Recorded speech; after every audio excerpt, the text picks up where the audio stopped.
नमस्कार दोस्तों, ढोल में पोल चैनल में आप सब मित्रों का हृदय से अभिनंदन करता हूं। दोस्तों, हमारे धर्म ग्रंथों में प्रारंभ से आदि तक जो कुछ भी लिखा गया है वो ज़्यादातर ब्राह्मण और क्षत्रियों का संघर्ष लिखा गया है। इनको पढ़ने से ज्ञात होता है कि ब्राह्मणों का क्षत्रियों से जन्मजात वैर था, चाहे वो विश्वामित्र वशिष्ठ रहे हों, चाहे फिर परशुराम जी रहे हों, या कोई और भी तमाम ब्राह्मण हुए हैं जिन्होंने क्षत्रियों से बहुत द्वेष किया है, युद्ध किया है। आज का जो प्रसंग है दोस्तों यही है। देखेंगे इसमें कि वशिष्ठ का ब्राह्मण होने के नाते भी और विश्वामित्र होने के क्षत्रिय होने के नाते कैसा संघर्ष चला है उनमें। गाय के ऊपर भी चला है और उनके 100 पुत्रों को मार दिया है। और एक बार जो उस गाय ने जो वशिष्ठ मुनि की गाय थी, उसके विश्वामित्र जी के सारे सैनिकों को अकेली गाय ने मार दिया, ऐसा भी दिखाया। तो उससे जब वो परास्त हो जाते हैं विश्वामित्र, तब क्या कहते हैं खिन्न होकर, उससे ये विदित हो जाएगा कि देखिए ब्राह्मणत्व का कितना महत्व था। ब्राह्मणवाद अपनी चरम सीमा पर था और ब्राह्मण लोग यहाँ के क्षत्रियों को, यहाँ के मूल निवासियों को इन के इन प्रकार, चाहे वो सांप का भय दिखाकर हो, चाहे किसी भी तरह हो, अपनी नीति और संहिताओं द्वारा नियम बनाकर हो, उनको हमेशा दबा के रखते थे। और क्षत्रिय भी चूँकि राजा होते थे वो प्रतिकार करते थे, लेकिन उनकी चलती नहीं थी, क्योंकि वो अपनी ब्रह्म विद्या का कहीं ना कहीं भय दिखाकर, अपने सांप का भय दिखाकर, और उनको हमेशा अपने कंट्रोल में, अपने उसमें अधीन रखते थे, नियंत्रण में रखते थे। दोस्तों, आज का यही विवरण है कि जब अकेली गाय नंदिनी गाय वो मार देती है सारी सेना को विश्वामित्र की, तो क्या होता है, विश्वामित्र जी परेशान होते हैं और कहते हैं कि दिग्बलम क्षत्रिय बलम ब्रह्म तेजो बलम बलम। ये कहते हैं, ब्रह्म तेज का यह अत्यंत आश्चर्यजनक चमत्कार देखकर विश्वामित्र क्षत्रियत्व से खिन्न एवं उदासीन होकर के बोले, क्षत्रिय बल तो नाम मात्र का ही बल है, उसे धिक्कार है। ब्रह्म तेज जनित बल ही वास्तविक बल है, यानी ब्राह्मण का ही बल है। क्षत्रिय का बल तो नाम मात्र का ही बल है, उसे धिक्कार है। ऐसे निराश होकर के ऐसी बात कहते हैं। फिर उसके बाद क्या करते हैं कि तताप सर्वान दीप्त जो ब्राह्मणत्व मवाप्तवाना अपि बच्चातः सोमिंद्रेणम सह कौशिक। 48वां श्लोक, 517 पृष्ठ, चैत्र रथ पर्व। दोस्तों, ये महाभारत आदि पर्व, महाभारत प्रथम खंड, गीता प्रेस गोरखपुर।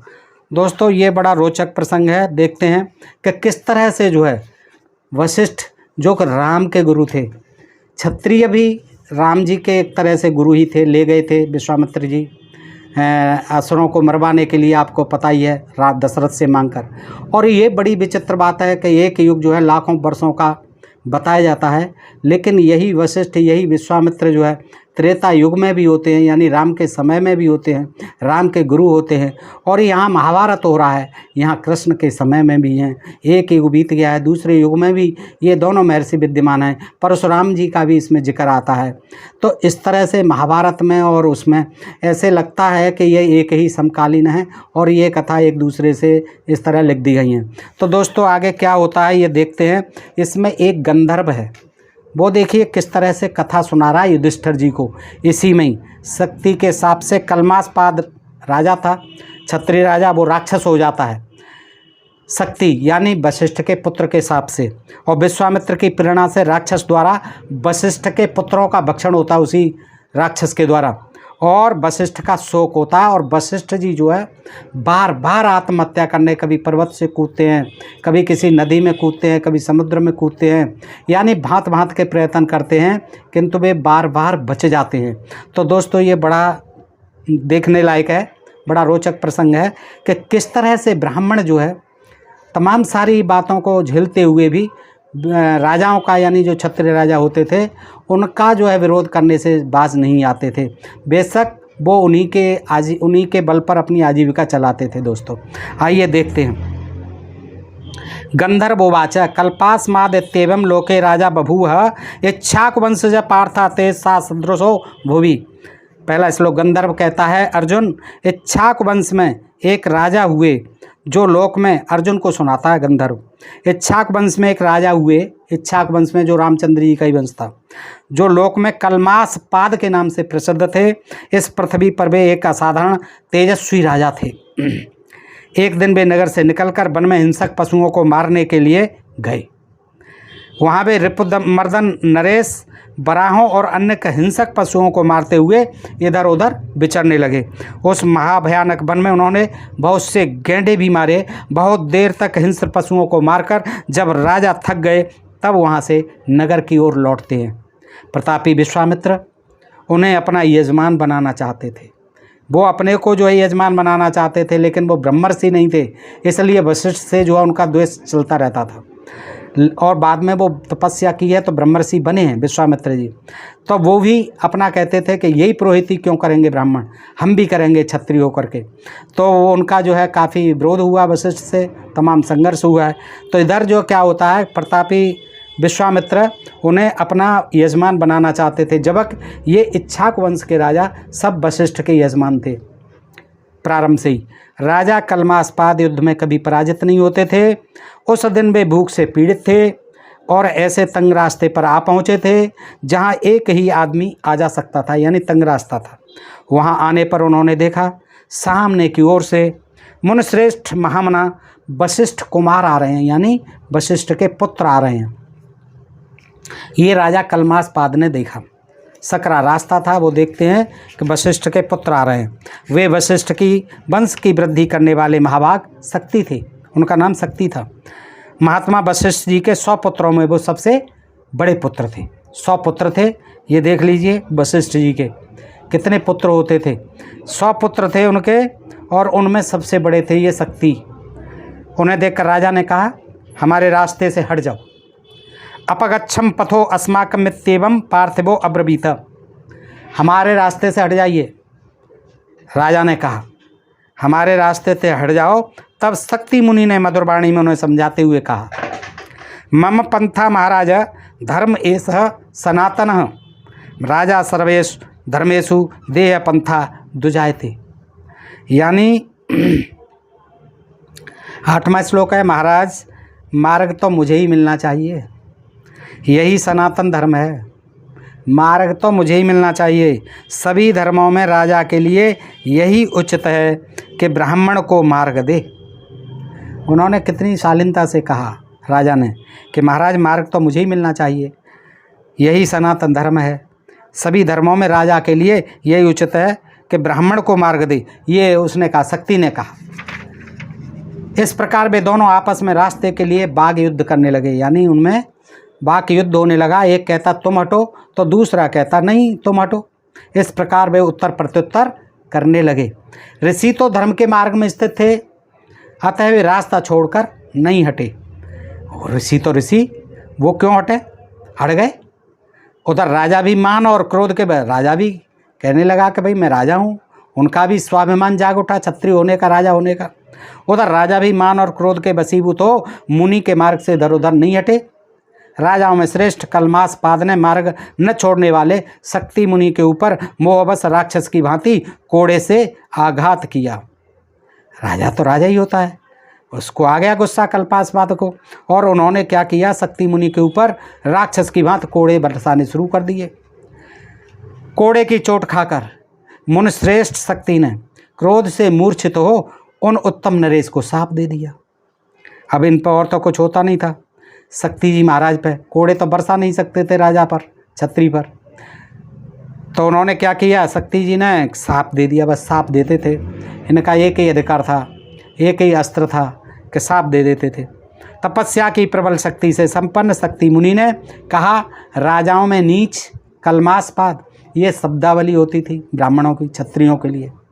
अब क्षत्रिय समझते हैं कि महाभारत तो हमारी विजय गाथा है, रामायण तो हमारी विजय गाथा है। और दोस्तों, ऐसा कहते समय और पढ़ते समय हमारा मकसद बिल्कुल भी किसी व्यक्ति विशेष, धर्म विशेष, जात विशेष के प्रति कोई इस तरह की निंदा अपमान करने का नहीं है। लेकिन इन शास्त्रों में जो लिख दिया गया है उससे ये विदित हो जाता है कि ब्राह्मणों ने ब्राह्मणों के हितों के लिए ये सारी बातें लिखी, भले ही और जातियों का उन्होंने कितना ही अपमान करना पड़ा हो, चाहे कुछ भी अंट करना पड़ा हो, अच्युत अनुचित उचित अनुचित करना पड़ा हो, लेकिन उन्होंने किया है और उन्होंने लिखा है। हम पढ़ते हैं तो आपको विदित होता है। आप भी महाभारत लाइए, पढ़िए। महाभारत में कम से कम 70% तो ब्राह्मण और क्षत्रियों के संघर्ष की गाथा है। देखिए इसमें भी देख लीजिए कि देखिए क्या कहता है शक्ति मुनि। और फिर इसी शक्ति मुनि की तपस्या बल देखना। कहा राजाओं में नीच कलमास्पाद, तू एक तपस्वी ब्राह्मण को राक्षस की भांति मार रहा है। अब तपस्या करते होगे, तुम करते होगे, क्या लेना देना तुम्हारी तपस्या से? पर्सनल तो कोई भी कुछ भी काम कर सकता है, तपस्या कहाँ करते थे? अरे राजा है, वो इतना बड़ा राजा है, भूमंडल का राजा है, आप उससे ऐसे कर रहे हो क्यों? कि तुम्हारे अंदर ब्राह्मणत्व का अभिमान है। कहते हैं कि राजाओं में नीच कलमास्पाद, तू एक तपस्वी ब्राह्मण को राक्षस की भांति मार रहा है। अरे तो तपस्वी थे तो मार क्यों खा रहे थे? पहला ही कोड़ा जब उठाया था तभी भस्म कर देते हैं। कहाँ चला गया था तुम्हारा साथ? अब बाद में दे रहे हो कि तू ये हो जाना वो हो जाना। अब देखो आगे क्या होता है। नरभक्षी, इसलिए तू एक तपस्वी ब्राह्मण को राक्षस की भांति मार रहा है, इसलिए आज से नरभक्षी राक्षस हो जाएगा, आदमियों को खाने लगेगा। तो अभी खाने लगेगा ना, तुमको खा जाए या भस्म कर देते। तथा अब से तू मनुष्यों के मांस में आसक्त होकर इस पृथ्वी पर विचरता रहेगा। नृपाधम, जा यहाँ से। बस और तो कोई बस चला नहीं, कोड़े बरसा दिए राजा ने, बस साफ दे दिया कि अब तू मांसाहारी हो जाएगा, नर मांस खाएगा, मनुष्यों के मांस खाएगा और पृथ्वी पर ऐसे ही विचरता रहेगा, तेरी राजपाट सब चला जाएगा। ठीक है। उन्हीं दिनों यजमान के लिए विश्वामित्र और वशिष्ठ में बैर चल रहा था, और ये वशिष्ठ के पुत्र थे शक्ति। तो उस समय विश्वामित्र राजा कलमास्पाद के पास आए। उन्हें मालूम पड़ गया होगा कि इस तरह जो वशिष्ठ के पुत्र से कोई वारदात हो गई है उनकी, वो भी चले आए। अब क्या है कि उनको चलती तो थी, अब वो मौके का फ़ायदा उठाना चाहते थे एक दूसरे से। तो अर्जुन तब राजा और ऋषि पुत्र दोनों इस प्रकार विवाद कर रहे थे। उग्र तपस्वी प्रतापी विश्वामित्र मुनि उनके निकट चले गए, पास में आए कि दोनों भाई क्यों लड़ रहे हो। तदनंतर नृपश्रेष्ठ कलमास्पाद ने वशिष्ठ के समान तेजस्वी वशिष्ठ मुनि के पुत्र उन महर्षि शक्ति को पहचान लिया।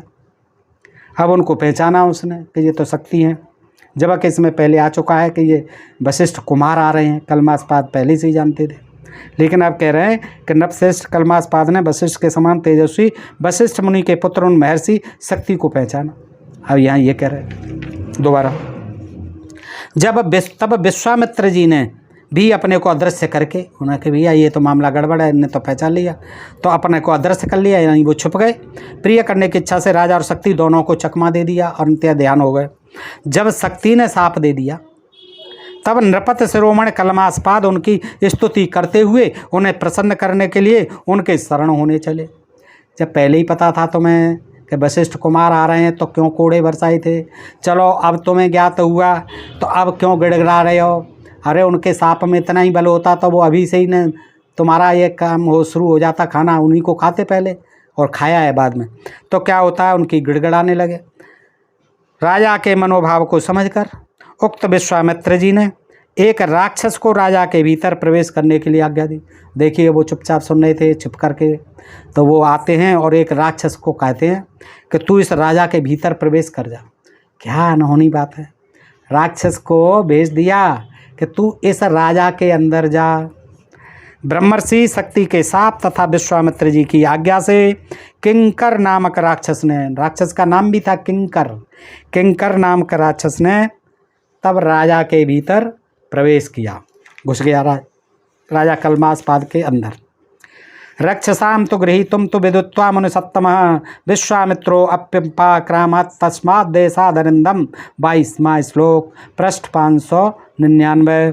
शत्रुसूदन राक्षस ने राजा को आविष्ट कर लिया, यानी निगल लिया। यह जानकर मुनिवर विश्वामित्र जी भी उस स्थान से चले गए, अपना काम करके चले गए। यानी राक्षस को कलमास्पाद राजा के अंदर प्रवेश करा गए कि तू जा इनके अंदर। कुंती नंदन अर्जुन को सुना रहा है, गंधर्व सुना रहा है, ये गंधर्व भी बड़े कथाकार होते थे। तो भीतर घुसे हुए राक्षस से, अच्छा ये खुद नहीं कहते हैं, लेखक नहीं कहता कि मैं कह रहा हूँ, कभी किसी को पकड़ लिया कभी किसी को पकड़ लिया, अब चाहे गप सपाड़ा कुछ भी हाँकते रहो, ये मैं थोड़ी कह रहा हूँ, ये तो वो फलाने सिंह कह रहे थे, वो ढिकाने सिंह कह रहे थे, वो बताते थे, ऐसा हमने सुना था, वो राजा कहते थे, वो महर्षि कहते थे, ये वेद व्यास कह गए, ये सुखदेव जी महाराज कहते थे, ये परीक्षित जी महाराज कहते थे, जन्मे जी सुनते थे। ये सब चीज़ें जो है दूसरों पर टाली, कहीं ब्रह्मा जी कह रहे हैं, कहीं विष्णु जी कह रहे हैं, कहीं कृष्ण जी उपदेश दे रहे हैं, ये करो, दान करो, तीर्थ करो, ये सब जो है उन्हीं से कहलवाएं, ताकि एन केन प्रकारेण ब्राह्मणों का ये दान पुण्य तीर्थ पूजा पाठ जो है चलता रहे। यही कहानियाँ हैं दोस्तों, और ये बड़ी कटु सच्चाई है। अब सुन करके कटु सच्चाई किसी को बुरी लगती है तो इसका कोई इलाज नहीं है। ये सत्य जो है इससे पढ़ने से मालूम हो जाता है। ज़रा दिमाग खोल करके पढ़ो और ये धर्म का चश्मा हटा करके पढ़ो तो सारी चीज़ें मालूम पड़ जाएंगी कि इनमें सच्चाई जैसी कोई चीज़ नहीं है। इनमें जो है बिल्कुल भी दूर दूर तक कोई तथ्य नहीं है, कोई वास्तविकता नहीं है, कोई वैज्ञानिकता नहीं है। आगे देखते हैं क्या होता है। भीतर घुसे हुए राक्षस से अत्यंत पीड़ित हो नरेश को किसी भी बात की सुध बुध न रही। अब कैसे सुध बुध रह जाएगी आप सोचिए दोस्तों। हमारे पेट में कोई आदमी घुस जाए, कोई राक्षस आ करके, अब राक्षस तो ये होता था, राक्षस तो पता नहीं कितने बुरे। अब यहाँ के लोगों को ही राक्षस कहते थे जो मूल निवासी थे, आदिवासी थे। ये क्षत्रिय वैश्य शूद्र ये सभी आदि निवासी थे, यहाँ के मूल निवासी थे, और इन्हीं से ये संघर्ष थे। और उसकी कथा ये देखिए कितनी रोचक भयानक बना दी है। तो जैसे ही वो प्रवेश हुआ राक्षस कलमास पाद राजा के अंदर, तो उससे क्षुब्ध हो गए नरेश और सुध बुध भूल गए। बेहोश हो जाना ही था बेहोश हो गए। अब देखिए क्या होता है। एक दिन किसी ब्राह्मण ने राक्षस से आविष्ट, यानी जिसके पेट में राक्षस घुसा हुआ है राजा कलमासपाद, यानी एक दिन किसी ब्राह्मण ने राक्षस से आविष्ट राजा को वन की ओर जाते देखा, इन्हीं को ही देखा कलमासपाद को, और भूख से अत्यंत पीड़ित होने के कारण उनसे मांस सहित भोजन मांगा, यानी मांसाहार मांगा कि राजा मुझे भूख प्यास बहुत सता रही है, मुझे मांसाहार दीजिए, इनसे कहा। तब राजर्षि मित्र सह कलमासपाद ने उस द्विज से यानी ब्राह्मण से कहा, ब्राह्मण आप यहीं बैठिए और 2 घड़ी तक प्रतीक्षा कीजिए। आप 2 घंटे प्रतीक्षा कर लो, मैं अभी आपके लिए मांसाहार लाता हूँ। निवृतः प्रति दास्यामि भोजनम ते यथे यथेप्सितम इत्युक्त्वा प्रणयो राजा तस्थौ च द्विजसप्तमः। 26वां श्लोक। मैं वन से लौटने पर आपको यथेष्ट भोजन दूंगा महाराज, 2 घंटे बैठो। यह कहकर राजा चले गए और वह ब्राह्मण वहाँ ठहर गया। वो तो भूखा प्यासा था, जाना ही कहाँ था ब्राह्मण देव को, वो बैठ गए अपने। पार्थ, गंधर्व कहता है पार्थ, तत्पश्चात, और सुनने वाला भी कोई, बताने वाला भी, कथा सुनाने वाला भी कोई, ऐसे ही है, लेखक खुद नहीं कह रहा है कि मैं कह रहा हूँ। देखिए, तत्पश्चात महामना राजा मित्र से इच्छानुसार मौज से घूम फिर कर जब लौटे, तब अंतःपुर में चले गए, भूल गए, वो अपने पहुँच गए महल में। वहाँ आधी रात के समय उन्हें ब्राह्मण को भोजन देने की प्रतिज्ञा याद आई। उन्होंने कहा अरे ये तो बड़ा कमाल हो गया, ब्राह्मण देव को मैं बिठा ले आया हूँ भूखा प्यासा, और मैं तो यहाँ महल में आ गया, आधी रात हो गई। उनको वो घटना याद आती है, ब्राह्मण की मांगी हुई भीख, मांसाहार। फिर तो वे उठ बैठे और तुरंत रसोइयों को बुलाकर कहा, जाओ वन के अमुक प्रदेश में, वन के अमुक प्रदेश में, अब पता नहीं अमुक का नाम क्यों नहीं लिखा, वन का नाम क्यों नहीं लिखा, कौन सा वन था, अमुक प्रदेश में नाम नहीं था कोई, अमुक प्रदेश में एक ब्राह्मण भोजन के लिए मेरी प्रतीक्षा करता है, उसे तुम मांस युक्त भोजन से तृप्त करो। देखिए आधी रात पे अपने रसोइया से कहते हैं, ये मतलब ये दिखाया जाता है कि ब्राह्मणों का कितना टेरर रहता था क्षत्रिय राजाओं के मन में, कि वो याद आती है जैसे ही आधी रात को, और बेचैन हो जाते हैं कि ये क्या हुआ, मुझसे बड़ी गलती हो गई, और ब्राह्मण देव तो फिर साप दे देंगे, एक तो दे ही गया मुझे। तो वो कहते हैं रसोइया से तुम जाओ और अमुक वन में, अमुक जंगल में, और एक ऋषि बैठे हुए अमुक प्रदेश में, एक ब्राह्मण भोजन के लिए मेरी प्रतीक्षा करता है, उसे तुम मांस युक्त भोजन से तृप्त करो। एव मुक्तस्ततः सूदम सो अनासाद्याम संकुचितः निवेदयामास तदा तस्मै राज्ञे व्यथान्वितः। 30वां श्लोक 599 पृष्ठ। उनके यों कहने पर रसोइये ने मांस के लिए खोज की, रसोइये में खोजा, वो रसोई में खोजा रसोइये ने मांस, किंतु जब कहीं भी मांस नहीं मिला तब उसने दुखी होकर राजा को इस बात की सूचना दी कि महाराज अब रसोई में तो सब मामला साफ हो चुका है, खा पी चुके, अब तो वहाँ एक टुकड़ा भी नहीं है मांस का। राजा पर राक्षस का आवेश था, अतः उन्होंने रसोइये से निश्चिंत होकर कहा, उस ब्राह्मण को मनुष्य का मांस ही खिला दो, चलो छोड़ो वो नहीं है तो और किसी जानवर का नहीं है, शेर आदि का, तो क्या करो, ब्राह्मण को मनुष्य का मांस ही खिला दो। यह बात उन्होंने बार बार दोहराई। तब रसोइया तथास्तु कहकर बंध्य भूमि में जल्लादों के घर गया। अब बद्ध भूमि कहाँ थी? बद्ध यानी जहाँ बधिक रहते थे, जल्लाद रहते थे। घर गया और उनसे निर्भय होकर तुरंत ही मनुष्य का मांस ले आया। अब देखो जल्लादों को बेकार में, अब जल्लाद क्या मांसाहारी थे, मनुष्यों का मांस खाते थे, हैं। जल्लादों को जो है बता दिया कि जल्लादों को यहाँ मिल गया मनुष्य का मांस। फिर उसी को तुरंत विधि पूर्वक रांध कर, देखिए रांधा राजा ही के, इसका मतलब मनुष्य राजा की रसोईया में मनुष्य का मांस भी पकता था, विधिपूर्वक पकता था वो। फिर उसी को तुरंत विधिपूर्वक रांध कर अन्न के साथ उसे उस तपस्वी एवं भूखे ब्राह्मण को दे दिया। लो महाराज खाओ जा कर के जंगल में। तब उस श्रेष्ठ ब्राह्मण ने तपः सिद्ध दृष्टि से उस अन्न को देखा। अच्छा, ये श्रेष्ठ ब्राह्मण के लिए आता है शब्द बार बार, विशेषण। किसी क्षत्रिय के लिए आज तक नहीं आया श्रेष्ठ, और किसी के लिए तो कोई मतलब ही नहीं होता। तो श्रेष्ठ ब्राह्मण ने, चाहे कोई भी हो, अगर आप जंगल में भूखा प्यासा मर रहा है फिर भी उसको श्रेष्ठ ब्राह्मण कह रहे हैं। श्रेष्ठ ब्राह्मण ने तपः सिद्ध दृष्टि से उस अन्न को देखा। अरे इतनी तप सिद्ध दृष्टि से तो भूखे प्यासे क्यों फिर रहे थे, हैं? उनके लिए क्या था, है? जरा सी आज्ञा देते तमाम अपने आगे आ जाए। आजकल के तमाम चमत्कारी बाबा जो है, हाल जो मुट्ठी में से लड्डू और रसगुल्ला और अंगूर और जो कुछ भी चाहते हैं खाने के लिए तुरंत दे देते हैं। तो उनको भी करना चाहिए था ऐसा। भूखे प्यासे मर रहे हैं और जब मनुष्य का मांस पहुंच गया, उसे देखा और ये खाने योग्य नहीं है, उन्हें स्मेल आ गई होगी, पहचानते होंगे कि और जानवरों का खाते होंगे, मनुष्य का अलग हो गया। यों समझकर क्रोधपूर्ण नेत्रों से देखते हुए कहा, ब्राह्मण ने कहा, ब्राह्मण उवाच यस्माद् भोज्यमन्नं मे ददाति स नृपाधमा तस्मात् तस्यैव मूढस्य भविष्यत् लोलुपा। 35वें श्लोक। ब्राह्मण ने कहा वह नीच राजा, फिर कहा देखो नीच राजा, वह नीच राजा। अभी ये कितनी गैर मतलब मानवीय भाषा है, असंवैधानिक भाषा है। ये जो है इन ग्रंथों में लिखी हुई है, जिनको को धार्मिक ग्रंथ कहते हैं, और वो भी क्षत्रिय हैं, कलमासपाद ऐसे नहीं है, छाक वंश के राजा हैं, महान क्षत्रिय हैं, भूमंडल के राजा हैं। उनके लिए भी ये मामूली आदमी की तरह बार बार वह नीच राजा एक साधारण ब्राह्मण कह रहा है, भूखा प्यासा जो मर रहा है। जब उसने राजा ने भोजन भी भिजवाया है, तू मांसाहार मांग रहा है तो किसी का भी हो, क्या फ़र्क पड़ रहा है, खा ले भाई। नहीं, लेकिन कहता वह नीच राजा मुझे न खाने योग्य अन्न दे रहा है, अतः उसी मूर्ख की जिब्या ऐसे अन्न के लिए लालायित रहेगी। अब लो, उसने भी कह दिया कि भैया मुझे जो राजा तू खिला रहा है, तेरी जीभ भी ऐसे ही मनुष्य के मांस के लिए लालायित रहेगी। साफ दे दिया, साफ तो हाल दे देते, लेकिन वहाँ बस नहीं चल रहा है, वहाँ भोजन भी उपलब्ध नहीं है, भूखे प्यासे मर रहे हैं, तो राजा के आगे ही गिड़गिड़ाना पड़ रहा है, भीख राजा से ही मांग रहे हैं। और राजा जब देता है तो फिर साफ देते हैं कि तेरी जिब्या भी ऐसे अन्न के लिए लाला। ऐसे अन्न कहाँ है, ये मांस है।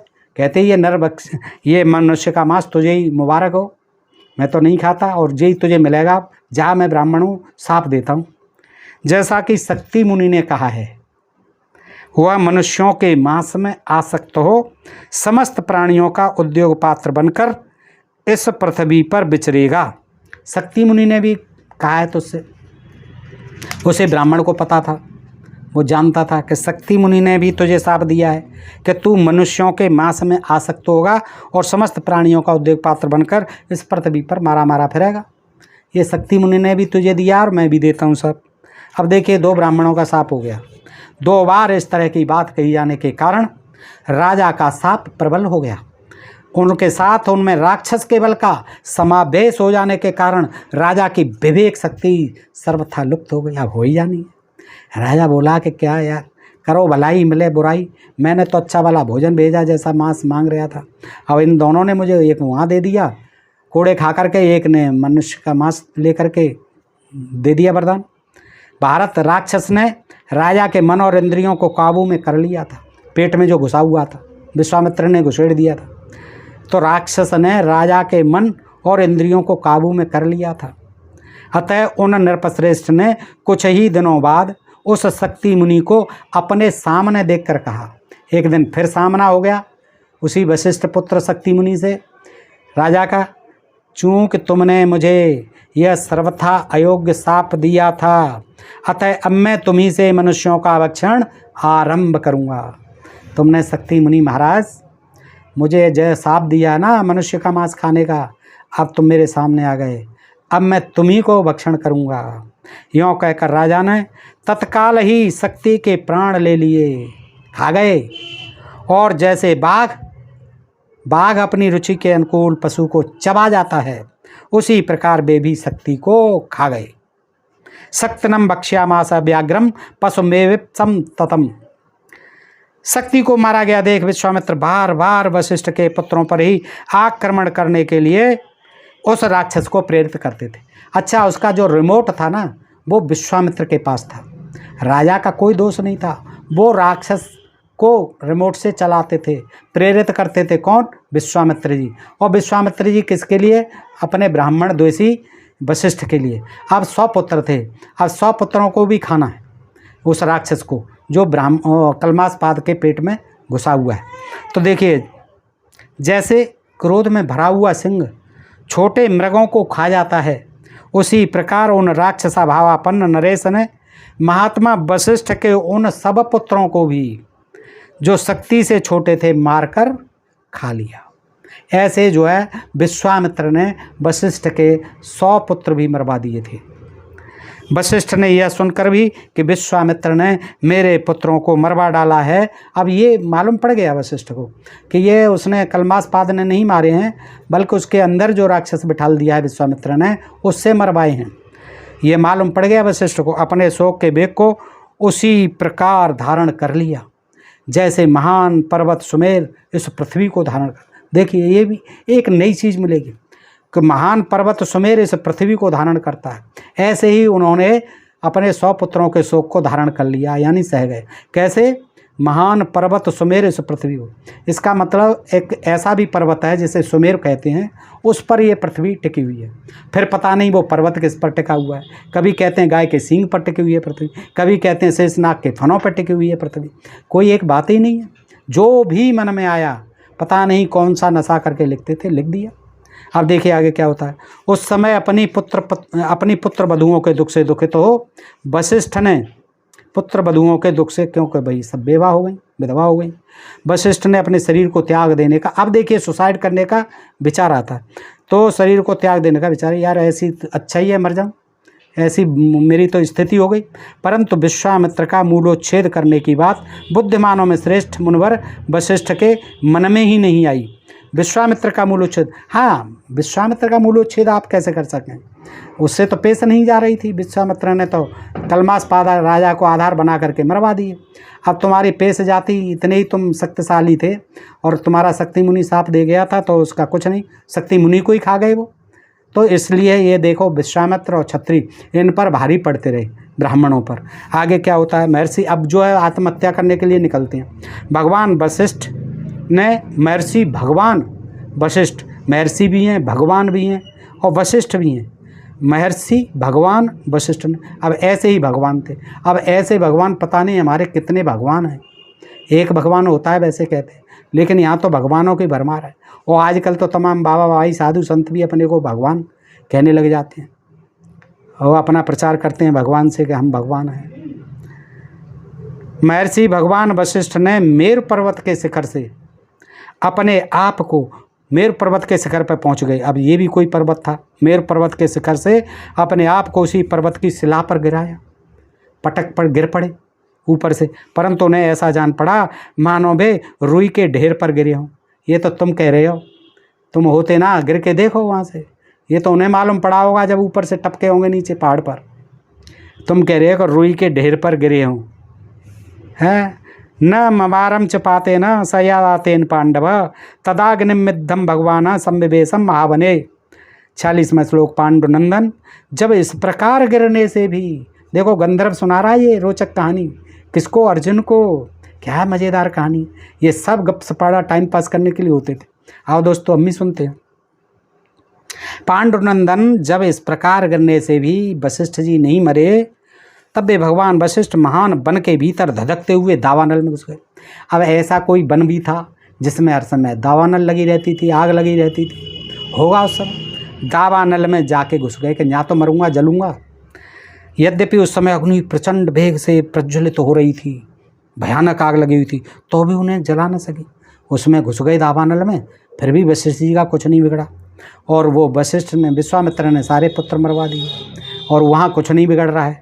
शत्रुसूदन अर्जुन, उनके प्रभाव से वह दहकती हुई आग भी उनके लिए शीतल हो गई। देखिए, आग भी उनके लिए शीतल हो गई, बर्फ बन गई। लेकिन विश्वामित्र का कुछ नहीं बिगाड़ पाए।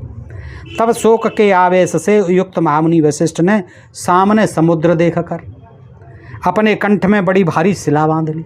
देखो, सारे उपाय कर रहे हैं सुसाइड के। अब क्या कि देखा कि समुद्र है आगे, और वहाँ से एक पत्थर की शिला उठाई, गले में बांध ली कि ऐसे तो डूबूंगा, और तत्काल जल में कूद पड़े। परंतु समुद्र की लहरों के वेग ने वो भी पहचान गई, अरे ये क्या कर रहे हैं, महाराज वशिष्ठ हैं। उन महामुनि को किनारे लाकर टाल दिया। कठोर व्रत का पालन करने वाले ब्रह्मर्षि वशिष्ठ जब किसी प्रकार न मर सके, तब खिन्न होकर अपने आश्रम पर ही लौट पड़े। चलो भाई, नहीं मर पा रहे हैं, क्या प्रयास हो गए, 3 प्रयास तो हो गए, सब निष्फल हो गए, चलो अब आश्रम पर ही लौटते हैं। तो हे अर्जुन, गंधर्व कहता है, हे अर्जुन सुनो, आगे की कथा सुनो। उसके बाद मुनिवर वशिष्ठ आश्रम को अपने पुत्रों से सूना देख अत्यंत दुख से पीड़ित हो गए और पुनः आश्रम छोड़कर चल दिए। अब दुखी तो होना ही है, कहाँ आश्रम जो है हरा भरा रहता था, सब बच्चे खेलते कूदते थे, उनकी पत्नियां थीं। अब जो है क्या कोई नहीं दिख रहा था, सारे विश्वामित्र ने मरवा दिए। तो वो जो है निराश होकर के फिर चल दिए सुसाइड के लिए। आगे देखो, वर्षा का समय था। उन्होंने देखा एक नदी नूतन जल से लबालब भरी है और तटवर्ती बहुत से वृक्षों को अपने जल की धारा में बहाए लिए जाती है। उसे देखकर दुख से युक्त वशिष्ठ जी के मन में फिर विचार आया कि मैं इस नदी के जल में डूब जाऊं। देखिए कितनी बार प्रयास कर, 4थी बार उस नदी में कूद पड़े। वर्षा के पानी को लेकर अथाह रूप से बह रही थी। तब अत्यंत दुखी एवं महामुनि वशिष्ठ अपने शरीर को पासों द्वारा, रस्सियों द्वारा अच्छी तरह से बांधकर उस महानदी के जल में कूद पड़े। शत्रु सेना का संहार करने वाले हे अर्जुन सुन, गंधर्व सुना रहा है। देखो क्या मजा आ रहा है, गंधर्व अर्जुन को भी गंधर्व सुना रहा है। उस नदी ने वशिष्ठ जी के बंधन काटकर उन्हें स्थल में पहुंचा दिया। नदी भी बड़ी विद्वान थी, जानती थी, अरे ये तो हमारे वशिष्ठ जी हैं। तो उन्होंने क्या किया, नदी ने स्थल में पहुंचा दिया और उन्हें बंधन रहित करके छोड़ दिया। उन्हें बंधे हुए थे रस्सी आदि, वो भी खोल दिए, नदी ने छोड़ दिया। तब पास मुक्त हो महर्षि जल से निकल आए और उन्होंने उस नदी का नाम विपाशा रख दिया।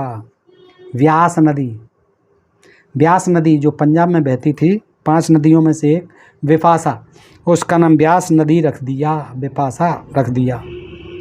देखिए ये नाम कैसे पड़ा, ये कथा आज आपको मालूम पड़ रही होगी। उस समय पुत्र वधुओं के संतोष के लिए उन्होंने शोक बुद्धि कर ली थी।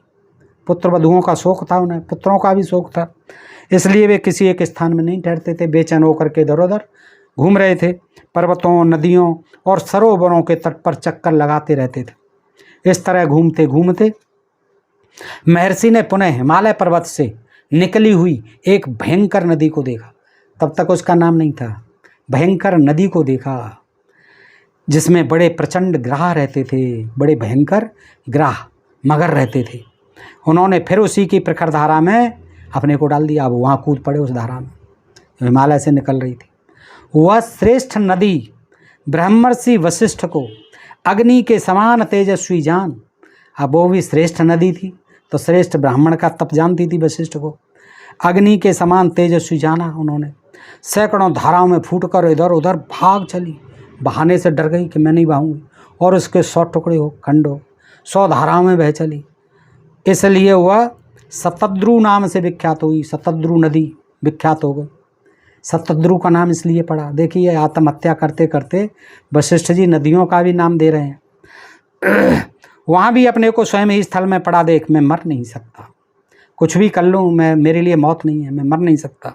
उस समय यूँ कहकर वो फिर अपने आश्रम पर चले आए। इस तरह नाना प्रकार के पर्वतों और बहुसंख्यक देशों में भ्रमण करके वे पुनः जब अपने आश्रम के समीप आए, उस समय उनकी पुत्रवधू अदृश्यंती नाम था, पुत्रवधू का शक्ति की पत्नी अदृश्यंती उनके पीछे हो ली। वो आ रहे थे, वो भी पीछे पीछे आने लगी। मुनि को पीछे की ओर से संगत पूर्वक 6 अंगों से अलंकृत और स्फुट अर्थों में युक्त वेद मंत्रों के अध्ययन का शब्द, वेदों के मंत्र सुनाई पड़े ऋषि को पीछे से। तब उन्होंने पूछा, मेरे पीछे पीछे कौन आ रहा है? तब उस पुत्रवधू ने उत्तर दिया, महाभाग, मैं तप में ही संलग्न रहने वाली महर्षि शक्ति की अनाथ पत्नी अदृश्यंती हूँ। तो महाराज नहीं जानते थे, पुत्र की शादी करके लाए थे, बड़ा पुत्र था, वो नहीं जानते थे। पूछ रहे हैं कि तुम कौन हो और ये वेद वाक्य कहाँ से आ रहे हैं, मैं सुन रहा हूँ। तब वो आगे कहती है कि बेटी, पहले शक्ति के मुँह से मैं ये वेद वाक्य सुना करता था, वेद पाठ सुना करता था, ठीक उसी प्रकार यह किसके द्वारा किए हुए सांग वेद के अध्ययन की ध्वनि मेरे कानों में आ रही है। तो अदृश्यंती क्या कहती है, उनकी पुत्रवधू शक्ति की पत्नी, भगवान, यह मेरे उदर में उत्पन्न हुआ आपके पुत्र शक्ति का बालक है। मुने, उसे मेरे गर्भ में ही वेदाभ्यास करते 12 वर्ष हो गए। अब सुन लीजिए कमाल की बात। एक तो गर्भ जो है शक्ति का जो मर गया, उसको 12 वर्ष हो गए उसके गर्भ को, अभी तक हुआ नहीं है, 12 वर्ष मरे हुए हो गए। और 12 वर्ष से वेद अंदर ही पढ़ रहा है। कौन सी पाठशाला खुली हुई है, कौन सी यूनिवर्सिटी कॉलेज खुला हुआ था? 12 साल तक कैसे रह सकता है कोई गर्भ? ये महाभारत है, इसमें जो भी लिख दिया जाए पता नहीं क्या खा के लिखा है। वो अपने ससुर साहब से, अब जो वशिष्ठ जी तो खुद ही बड़े ज्ञाता थे, तो उनको कुछ पता नहीं चला। और वो बताती है कि मेरे गर्भ में ही वेदाभ्यास करते 12 वर्ष हो गए हैं, ये आपके शक्ति का पुत्र है। अदृश्यंती की ओं कहने पर भगवान पुरुषोत्तम का भजन करने वाले महर्षि वशिष्ठ बड़े प्रसन्न हुए, और मेरी वंश परंपरा का लोप नहीं हुआ है, अभी तो मेरे वंश में जीवित है, कोई गर्भ में जीवित है। यूँ कहकर मरने के संकल्प से विरत हो गए। उन्होंने सुसाइड, आत्महत्या करने का विचार छोड़ दिया कि चलो अभी तो मेरा वंश जीवित है। तब वे अपनी पुत्रवधू के साथ आश्रम की ओर लौटने लगे। इतने में ही मुनि ने निर्जन वन में बैठे हुए राजा कलमासपाद को देखा।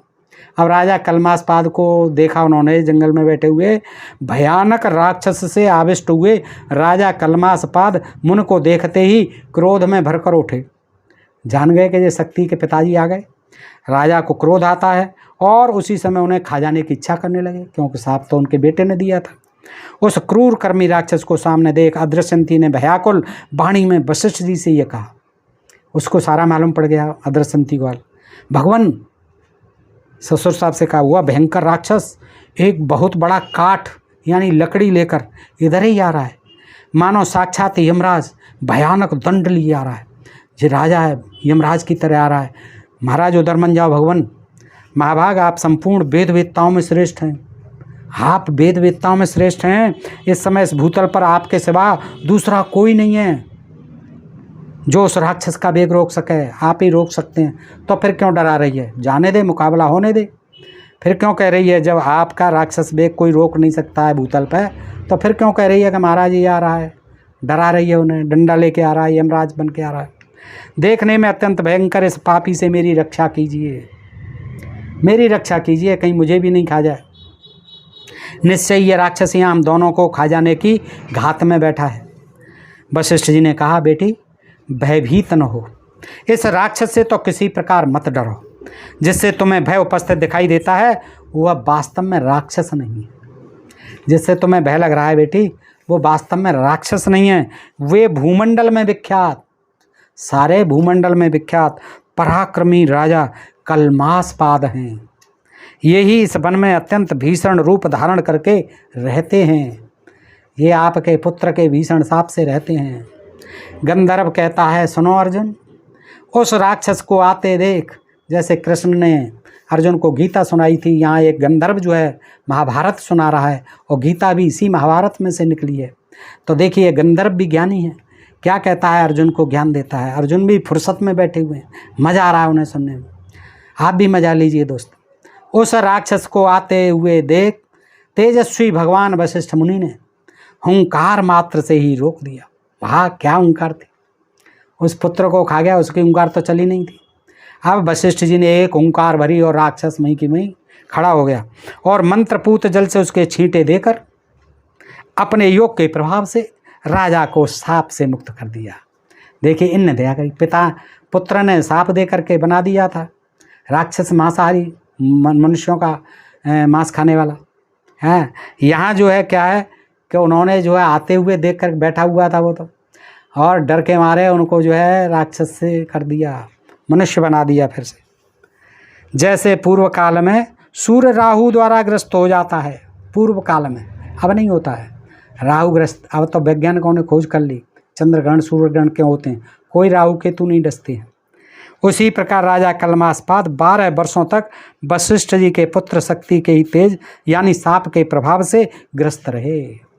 12 वर्ष बाद वो फिर वशिष्ठ जी ने ही उनको मंत्र का जल छिड़क करके अभिमंत्रित जल के छींटों से फिर से ज्यों का त्यों कर दिया, अपनी उसी स्थान पर वापस लौट आए, उसी रूप में, उसी वेश में वापस आ गए, राजा के वेश में। उस मंत्रपूत जल के प्रभाव से राक्षस ने भी राजा को छोड़ दिया। आप देखिए, विश्वामित्र एक काम कर दिया वशिष्ठ ने ये, और राक्षस को भी बाहर निकाल दिया, वो भी छोड़ के भाग गया अंदर से। फिर तो भगवान भास्कर जैसे संध्याकालीन बादलों को अपनी अरुण किरणों से रंग देते हैं, उसी प्रकार राजा ने अपने सहज तेज से उस महान वन को अनुरंजित कर दिया। तदनंतर सचेत होने पर राजा कलमास्पाद ने तत्काल ही मुनि श्रेष्ठ वशिष्ठ को प्रणाम किया। आ गई प्रणाम तो करना ही करना है क्षत्रियों को, चाहे वो कुछ भी कर लें। फिर उन्होंने जो है दिखा दिया कि देखो ब्राह्मण में कितनी शक्ति है, राक्षस भी बना सकते हैं, मांसाहारी भोजन भी करा सकते हैं, और फिर अपने छींटों से तुरंत जो है मंत्र के बल से फिर उसी वेश में ला सकते हैं, उसी रूप रंग में ला सकते हैं, वैसे ही मनुष्य बना सकते हैं। और फिर जब ये मालूम पड़ता है तो फिर तो पैर पकड़ने ही पकड़ने हैं। कलमास्पाद ने मुनिश्रेष्ठ वशिष्ठ को प्रणाम किया कि महाराज आप अच्छे आए, 12 वर्ष तक मुझे बड़ी यातनाएं आपके बेटे के कारण सहनी पड़ी, लेकिन आज आपने फिर मुझे उद्धार कर दिया मेरा। प्रणाम किया और हाथ जोड़कर कहा, महाभाग मुनिश्रेष्ठ, मैं आपका यजमान सौदास हूँ, इस समय आपकी जो अभिलाषा हो कहिए, मैं आपकी क्या सेवा करूँ। वशिष्ठ जी ने कहा, नरेंद्र, मेरी जो अभिलाषा थी वह समय न सर सिद्ध हो गई, अब जाओ अपना राज्य संभालो, आज से फिर कभी ब्राह्मण का अपमान मत करना। तो राजा बोले, महाभाग, मैं कभी ब्राह्मणों का अपमान नहीं करूँगा, कान पकड़ता हूँ, माफ़ी मांगता हूँ, मैं ब्राह्मणों का अपमान नहीं करूँगा। कह दिया वशिष्ठ जी ने, आपकी आज्ञा के पालन में संलग्न सदा ब्राह्मणों की भली भांत पूजा करूँगा। अब मैं ब्राह्मणों से कभी ऐसा काम नहीं कराऊँगा या ऐसा मौका नहीं दूँगा कि वो मुझसे फिर नाराज़ हों, फिर मुझे मनुष्य से राक्षस बनाएं, हैं नरभोजी बनाएं, तो मैं ब्राह्मणों का अपमान कभी नहीं करूँगा महाराज, और आपकी आज्ञा के पालन में संलग्न हो सदा ब्राह्मणों की भली भांत पूजा करूँगा।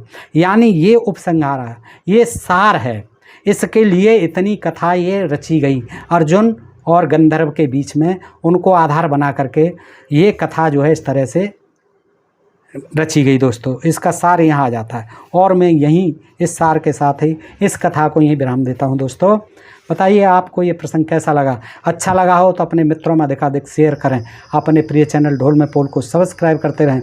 आज के लिए इतना ही, सुनने के लिए आप सब मित्रों का हृदय से आभार, नमस्कार, जय हिंद, जय भारत। दोस्तों।